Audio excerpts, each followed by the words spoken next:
Hi hello friends, welcome to Shreyas ಅಡುಗೆ ಮನೆ. ನಾನಿವತ್ತು ಬೇಕರಿ ಸ್ಟೈಲಲ್ಲಿ ಮಸಾಲೆ ಕಡಲೆನ ಮಾಡಿ ತೋರಿಸ್ತಾ ಇದ್ದೀನಿ. ಈ ಥರ ಮಸಾಲೆ ಕಡಲೆ ಯಾರಿಗೆಲ್ಲ ಇಷ್ಟ ಆಗಲ್ಲ, ಮಳೆ ಬರೋ ಟೈಮಲ್ಲಿ, ಸಂಜೆ ಈವ್ನಿಂಗ್ ಟೈಮಲ್ಲಿ ಈ ಥರ ನಾವು ಮಸಾಲೆ ಕಡಲೆನ ಮಾಡ್ಕೊಡ್ತಿದ್ರೆ ತುಂಬಾ ರುಚಿಯಾಗಿರುತ್ತೆ. ಆಗ ತುಂಬ ಇಷ್ಟಪಟ್ಟು ತಿಂತಾರೆ ಯಾರು ಬೇಕಾದರೂ ಕೂಡ. ನೋಡಿ, ಇವಾಗ ನಾನು ಈ ಮಸಾಲೆ ಕಡಲೆನ ಮಾಡೋದಕ್ಕೆ ನಾನು 1 ಕಪ್ ಆಗೋಷ್ಟು ಕಡಲೆ ಹಿಟ್ಟನ್ನು ತೊಗೊಂಡಿದ್ದೀನಿ. ನೋಡಿ, ಈ ಥರ ಕಡಲೆ ಹಿಟ್ಟನ್ನು ಜರಡಿ ಇಟ್ಕೊಂಡು ಮಾಡ್ಕೊಳ್ಳೋದ್ರಿಂದ ಹಿಟ್ಟು ಲೂಸ್ ಆಗುತ್ತೆ, ಹಾಗೆ ತುಂಬ ಸಾಫ್ಟಾಗಿ ಬರುತ್ತೆ. ಈ ಥರ ಒಂದ್ಸರಿ ಜರಡಿ ಇಟ್ಕೊಂಬಿಡಿ. ಫ್ರೆಂಡ್ಸ್, ಈ ವಿಡಿಯೋ ಇಷ್ಟ ಆದರೆ ಲೈಕ್ ಮಾಡಿ, ಹಾಗೆ ಹೊಸದಾಗಿ ನಮ್ಮ ಚಾನಲ್ನ ನೋಡ್ತಾ ಇರೋರು ಪ್ಲೀಸ್ ಸಬ್ಸ್ಕ್ರೈಬ್ ಮಾಡ್ಕೊಳ್ಳಿ, ಹಾಗೆ ಪಕ್ಕದಲ್ಲಿರೋ ಬೆಲ್ ಐಕನ್ ಕೂಡ ಪ್ರೆಸ್ ಮಾಡಿ. ನೋಡಿ, ಇವಾಗ ನಾನು 1 ಕಪ್ ಹಿಟ್ಟನ್ನು ಈ ಥರ ಜರಡಿ ಇಟ್ಕೊಂಡು ತೊಗೊಂಡಿದ್ದೀನಿ. ಇವತ್ತು ಬೇಕರಿ ಸ್ಟೈಲಲ್ಲಿ ಮಾಡ್ತಾ ಇರೋದ್ರಿಂದ ತುಂಬಾ ಚೆನ್ನಾಗಿ ಬರುತ್ತೆ. ನೋಡಿ, ಇದಕ್ಕೆ ನಾನು ಒಂದು ಸ್ವಲ್ಪ ಉಪ್ಪನ್ನು ಹಾಕ್ತಾಯಿದ್ದೀನಿ. ಹಾಗೆ ಇಲ್ಲಿ ನಿಮಗೆ ಖಾರ ತಕ್ಕನಾಗಿ ನೀವು ಖಾರ ಇಷ್ಟಪಡೋದಾದರೆ ಜಾಸ್ತಿ ಹಾಕ್ಕೊಳ್ಳಿ. ನಾನಿಲ್ಲಿ 1.5 ಸ್ಪೂನಷ್ಟು ಖಾರದ ಪೌಡ್ರನ್ನು ಹಾಕೋತಾ ಇದ್ದೀನಿ. ನೀವು ಇದ್ರ ಬದಲಾಗಿ ಸ್ವಲ್ಪ ಕಮ್ಮಿ ಮಾಡಿಕೊಂಡು ಪೆಪ್ಪರ್ ಪೌಡ್ರ್ ಕೂಡ ಹಾಕೋಬೋದು. ಅದನ್ನು ಸಮ ಪ್ರಮಾಣವಾಗಿ ಅರ್ಧ ಕೂಡ ಮಾಡ್ಕೋಬೋದು. ನಾನಿಲ್ಲಿ ಒಂದು ಸ್ವಲ್ಪ ಫುಡ್ ಕಲರನ್ನು ಹಾಕ್ತಾಯಿದ್ದೀನಿ. ನಿಮ್ಗೆ ಫುಡ್ ಕಲರ್ ಬೇಡ ಅಂದರೆ ಸ್ಕಿಪ್ ಮಾಡಲಿ ಕಂಪ್ಲೀಟಾಗಿ. ನಾನಿಲ್ಲಿ ಬೇಕರಿ ಸ್ಟೈಲಲ್ಲಿ ಮಾಡ್ತಾ ಇರೋದ್ರಿಂದ ಸ್ವಲ್ಪ ಕಲರನ್ನು ಹಾಕ್ತಾಯಿದ್ದೀನಿ. ಹಾಗೆ ಒಂದು ಸ್ವಲ್ಪ ಜೀರಿಗೆನ ಹಾಕ್ತಾಯಿದ್ದೀನಿ. ಇವೆಲ್ಲವನ್ನು ಚೆನ್ನಾಗಿ ಮಿಕ್ಸ್ ಮಾಡ್ಕೊಳ್ಳಿ. ಅದ್ರ ಜೊತೆಗೆ ನಾನಿಲ್ಲಿ ಒಂದು ಸ್ವಲ್ಪ ಗರಂ ಮಸಾಲನ ಹಾಕ್ತಾಯಿದ್ದೀನಿ. ನಿಮ್ಗೆ ಇಷ್ಟವಾದ ಮಸಾಲ ಕೂಡ ಆ್ಯಡ್ ಮಾಡ್ಕೋಬೋದು, ಅದು ಕೂಡ ನಡೆಯುತ್ತೆ. ಮಸಾಲೆ ಜಾಸ್ತಿ ಇಷ್ಟಪಡೋರು ಮಸಾಲಾನ ಹಾಕಿ ಶೇಂಗಾನ ಮಾಡಿಕೊಂಡ್ರೆ ತುಂಬಾ ಚೆನ್ನಾಗಿ ಬರುತ್ತೆ. ನೋಡಿ, ಈ ಥರ ನಾನು ಡ್ರೈ ಆಗಿ ಎಲ್ಲವನ್ನು ಮಿಕ್ಸ್ ಮಾಡ್ಕೊತಾ ಇದ್ದೀನಿ. ನೋಡಿ, ಇದಕ್ಕೆ ನಾನು ಒಂದು ಸ್ವಲ್ಪ ನೀರನ್ನು ಹಾಕ್ತಾಯಿದ್ದೀನಿ. ಸ್ವಲ್ಪ ನೀರನ್ನು ಹಾಕಿ ಇದನ್ನೇ ಕಲಿಸ್ಕೋಬೇಕು. ಜಾಸ್ತಿ ತೆಳುವಾಗೆಲ್ಲ ಕಲಿಸ್ಕೊಳ್ಳೋಕೆ ಹೋಗಬಾರ್ದು. ಒಂದು ಮೀಡಿಯಮ್ ಹದದಲ್ಲಿ ಹಿಟ್ಟನ್ನು ಕಲಿಸ್ಕೋಬೇಕಾಗತ್ತೆ. ಜಾಸ್ತಿ ತೆಳುವಾದರೆ ಎಣ್ಣೆಲಿ ಬಿಡುವಾಗ ಅಷ್ಟು ಸರಿಯಾಗಿ ಬೀಳಲ್ಲ, ಹಾಗಾಗಿ ಅದು ಶೇಂಗಾ ಜೊತೆ ಹಿಟ್ಟು ಕೂಡ ಚೆನ್ನಾಗಿ ಹೊಂದ್ಕೊಳ್ಳಲ್ಲ.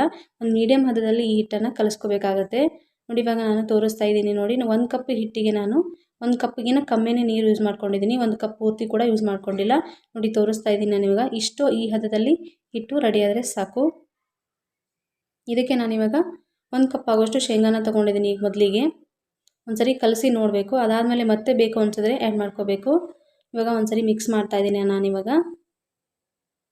ನೋಡಿ, ಇವಾಗ ಸಾಕಾಗಲ್ಲ ಅಂತ ಮತ್ತೆ 1 ಕಪ್ ಆಗೋಷ್ಟು ಶೇಂಗಾನ ತೊಗೊಂಡಿದ್ದೀನಿ.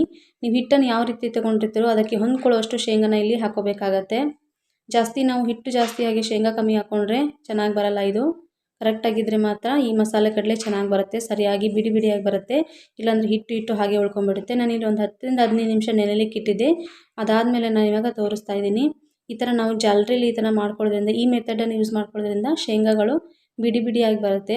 ನೀವು ಡೈರೆಕ್ಟಾಗಿ ಹಾಗೆ ಎಣ್ಣೆನೇ ಬಿಡೋದ್ರಿಂದ ಇದಕ್ಕೆ ಸ್ವಲ್ಪ ಬಿಡಿಯಾಗಿ ಬರೋದಿಲ್ಲ, ಅಂಟ್ಕೊಂಡಿರುತ್ತೆ ಒಂದಕ್ಕೊಂದು ಶೇಂಗಾ. ಈ ಮೆಥಡನ್ನು ಒಂದ್ಸರಿ ಫಾಲೋ ಮಾಡಿ ನೋಡಿ, ತುಂಬಾ ಚೆನ್ನಾಗಿ ಬರುತ್ತೆ. ಗರಿಯಾಗಿ ಬಿಡಿಯಾಗಿರುತ್ತೆ ಎಲ್ಲ ಕಡಲೆಗಳು ಶೇಂಗಾ. ನೋಡಿ, ಈ ಥರ ನಾವು ಜಾಲರಿಲೇ ಹಾಕ್ತಾಯಿದ್ದೀನಿ. ಇದನ್ನು ಒಂದು ಸ್ಪೂನ್ ಸಹಾಯದಿಂದ ಈ ಥರ ನಾವು ಸ್ಪ್ರೆಡ್ ಮಾಡ್ಕೋಬೇಕು. ನೋಡಿ, ಈ ಥರ ನಾನು ಸೆಟ್ ಮಾಡ್ಕೊಂಡಿದ್ದೀನಿ. ಎಣ್ಣೆ ಕೂಡ ಮೀಡಿಯಮ್ ಹೀಟಲ್ಲೇ ಇರಬೇಕು, ಜಾಸ್ತಿ ಹೀಟಲ್ಲಿ ಇರಬಾರ್ದು.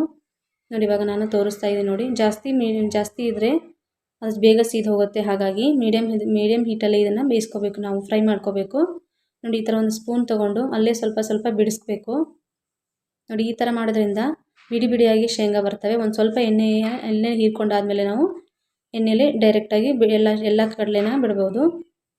ನೋಡಿ, ಇವಾಗ ನಾನು ಹಾಕಿದ್ದೀನಿ. ಈ ಬಬಲ್ಸ್ ಎಲ್ಲ ಕಮ್ಮಿ ಆಗಬೇಕು. ಈ ಕಮ್ಮಿ ಆಗಿದೆ ಅಂದಾಗ ಮಾತ್ರ ಈ ಶೇಂಗಾನ ನಾವು ತೆಗಿಬೇಕಾಗತ್ತೆ, ಅಂದರೆ ಕರೆಕ್ಟಾಗಿ ಪರ್ಫೆಕ್ಟಾಗಿ ಫ್ರೈ ಆಗಿರುತ್ತೆ. ಇವಾಗ ನಾನು ತೋರಿಸ್ತಾ ಇದ್ದೀನಿ. ನೋಡಿ, ಬಬಲ್ಸ್ ಎಲ್ಲ ಕಮ್ಮಿ ಆಗಿದೆ, ಗುಳ್ಳೆಗಳೆಲ್ಲ ಕಮ್ಮಿ ಆಗಿದೆ. ಈ ಟೈಮಲ್ಲಿ ನಾವು ಶೇಂಗಾನ ಕಡೆಗೆ ತಗೋಬೇಕು. ನೋಡಿ, ಇಷ್ಟ ಆದರೆ ಕರೆಕ್ಟಾಗಿ ನೋಡಿ ಎಷ್ಟು ಚೆನ್ನಾಗಿ ಬಂದಿದೆ, ಗರಿಯಾಗಿ ಬಿಡಿಯಾಗಿ ಅಂತ ನಿಮಗೆ ತೋರಿಸ್ತಾ ಇದ್ದೀನಿ. ನಾನು ಲಾಸ್ಟಲ್ಲಿ ಒಂದು ಸ್ವಲ್ಪ ಕರಿಬೇವನ್ನ ಈ ಥರ ಫ್ರೈ ಹಾಕೋತಾ ಇದ್ದೀನಿ. ಕರಿಬೇವನ್ನ ತಿನ್ನಲಿಕ್ಕೆ ತುಂಬಾ ಇಷ್ಟ ಆಗುತ್ತೆ, ಹಾಗಾಗಿ ನೋಡಿ ಎಷ್ಟು ಚೆನ್ನಾಗಿ ಬಂದಿದೆ ಹೀಗೆ ಮಸಾಲೆ ಕಡಲೆ ಅಂತ. ಪಕ್ಕಾ ಬೇಕರಿ ಸ್ಟೈಲಲ್ಲಿ ಮಾಡಿ ತೋರಿಸ್ತಾ ಇದ್ದೀನಿ. ಈ ವಿಡಿಯೋ ಇಷ್ಟ ಆದರೆ ಪ್ಲೀಸ್ ಲೈಕ್ ಮಾಡಿ, ಹಾಗೆ ಶೇರ್ ಮಾಡಿ. ನಿಮ್ಮ ಫ್ರೆಂಡ್ಸ್ ಆ್ಯಂಡ್ ಫ್ಯಾಮಿಲಿಗೆಲ್ಲ ಈ ವಿಡಿಯೋನ ಶೇರ್ ಮಾಡಿ. ನೀವು ಒಂದ್ಸರಿ ಟ್ರೈ ಮಾಡಿ ಹೇಗೆ ಬಂತು ಅಂತ ನನಗೆ ಕಮೆಂಟ್ ಮೂಲಕ ತಿಳಿಸಿ. ಹಾಗೆ ಫಸ್ಟ್ ಟೈಮ್ ನಮ್ಮ ಚಾನಲ್ ನೋಡ್ತಾ ಇದ್ದೀರಾ ಪ್ಲೀಸ್ ಸಬ್ಸ್ಕ್ರೈಬ್ ಮಾಡ್ಕೊಳ್ಳಿ, ಹಾಗೆ ಪಕ್ಕದಲ್ಲಿರೋ ಬೆಲ್ ಐಕನ್ ಕೂಡ ಪ್ರೆಸ್ ಮಾಡಿ. ಈ ವಿಡಿಯೋ ಇಷ್ಟ ಆದರೆ ಪ್ಲೀಸ್ ಲೈಕ್ ಮಾಡಿ.